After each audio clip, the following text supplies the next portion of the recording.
Hey guys, what's going on? It's your host Chris, and I'm just a dude reacting to a dude reacting to another dude. All right, guys, I got a one that just hits close to home today. It just happened Friday at Ingalls Shipyard in uh in the Gulf Coast of Mississippi.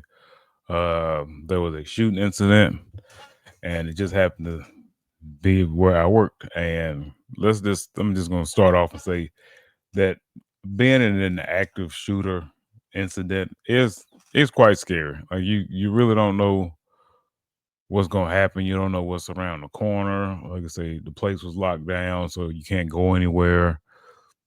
Yeah, you was pretty much a sitting duck.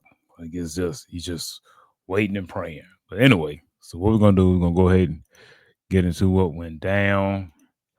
Let's go ahead and get into it. Add my commentary as we go. We'll start from the beginning. And new information tonight about a story we've been following all day. One worker at Ingalls Shipbuilding is dead, and another now charged with murder in custody. The deadly shooting happening at the Pascagoula Shipyard. Both men are from Mobile County. Our Brendan Kirby is joining us now. Brendan, talk about what happened. What do you know? Well, and Cameron, as you just mentioned, we just got information that the suspect has been formally charged. He's being held without bond. Police say that this was the result of a dispute that had been simmering between the two. They were both painters at a vessel that was under construction. So first off, he most definitely won't get in bond. He point blank shot somebody, uh, you know, in the head. From what I hear, allegedly, we don't just put nothing out there. Second, this is public knowledge. I guess if you go to Facebook, I don't know if it's on YouTube or not, but they'd gotten to an altercation earlier that week, and that guy had gotten a 3-day. I'm pretty sure I heard it was a 3-day layoff. Now this is all speculation. He got a 3-day layoff, and what they was actually arguing about was the guy that ended up taking his life. Uh, Supposedly, allegedly sleeping with his wife. So, like I said, they got into it about that, and then Friday he showed back up. Pew pew. You know what I'm saying? I wasn't playing with you. Now, allegedly again. This is all alleged. Like you just hear rumors. But a lot of this came from Facebook and what I'm saying, people that were close to the situation or whatnot. But like I said, I still have to say allegedly because I'm just not gonna put anybody's information out there. But that's allegedly what was going on. It was like a lover's quarrel, and this has just happened to be the unfortunate event that took place because of it.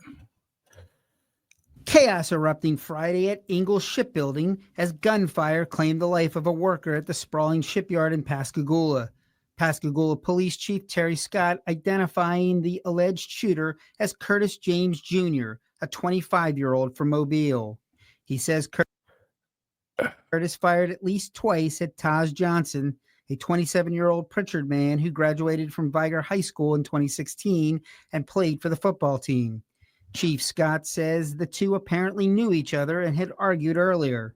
He says tracking James down was a challenge. You got 8,000 people out here, and trying to find someone was pretty difficult. And I want to praise Ingalls Shipbuilding and all their crews to separate 8,000 people and get them in sections where we could work through this and locate the shooter, which worked.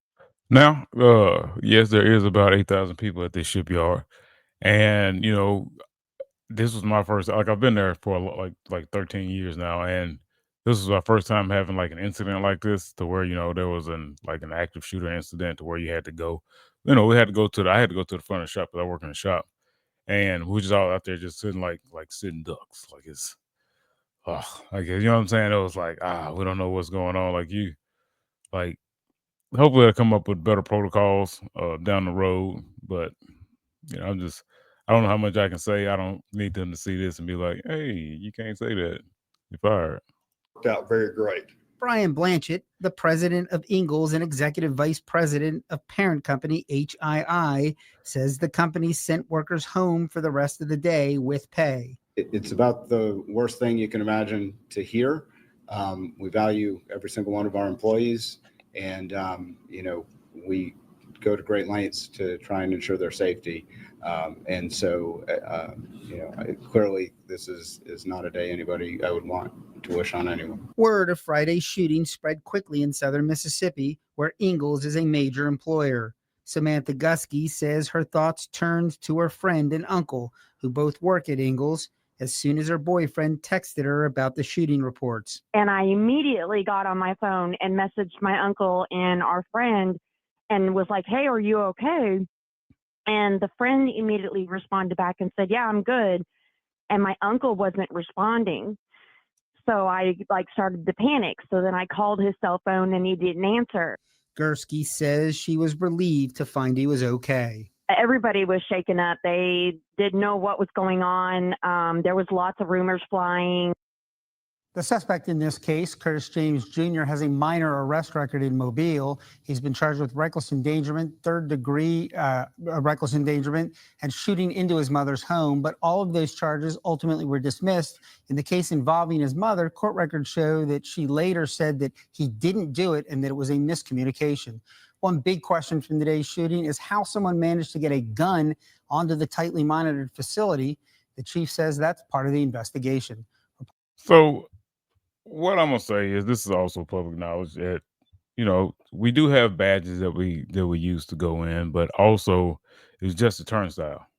Like we just go in, there's no like metal detectors or because one thing you got to realize there's thousands of people that come in and out of there every day. Like, and how would you monitor that many people going in and out of a place? Especially with metal detectors, you know, I got tools in my backpack. People take tools home. They bring tools in. It would be a complete disaster. That's something that I would like to, like to see happen.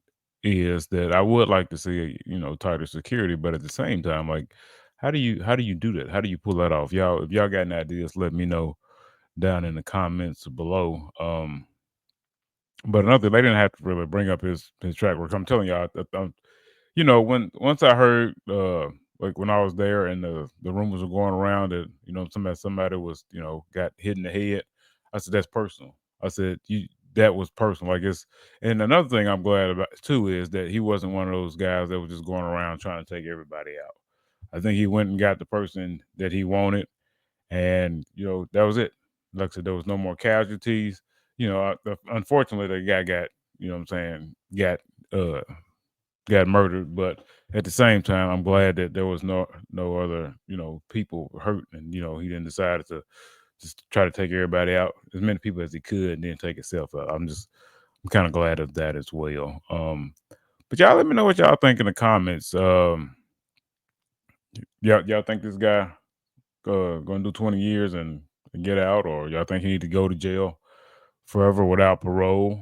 What do you think about Ingalls security? Like I say, I think they need to tighten it up because, like I said, honestly, it's just a turnstile. And when you go in, there's like one security guard, I think, at each gate.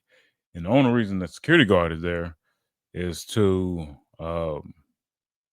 just in case you lost your badge, they'll give you a temporary badge. They are armed, but they'll give you a temporary badge, and they let you go on about your way and let you go in. They'll buzz you in or whatever. But yeah, let me know. I ain't gonna look this video too long. Y'all let me know what y'all think in the comments below. This was unfortunate, and again, it was over a woman, which is always sad. Like these guys, like he'd have just found somebody else. But allegedly, also, let me just say that I heard that the guy was, going around talking noise about sleeping with his wife. Like, and if you saw the victim, and it's just one of those deals. He looked like he was talking mad shit. Like y'all know, y'all have seen the people that just kind of just talk noise. Like, what I'm saying? You just know they're just good shit talkers. Like, what I'm saying? But that's just something that you don't really, you shouldn't be around bragging about, allegedly. Anyway, that's it for that video, guys. Let me get off this thing. Y'all tell me what y'all think below. Like and subscribe. More videos like these. I'm gonna catch y'all in the next one. Peace.